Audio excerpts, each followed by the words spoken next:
sa simula, ayaw niyang sumagot. Subalit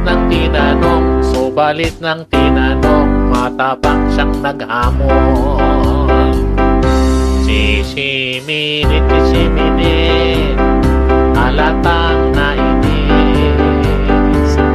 Di niya tuloy napigilan, lumabas ang natural.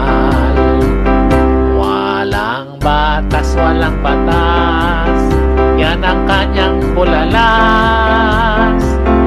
Nagtaray kay chairman kung ano ang binuksan, wala naman sa usapan. Ay siminit, ma'am siminit, wag mo sanang magalit. Kaya ikaw natawag na pusit. Budget mong hinihingi, kami ang magsasabi.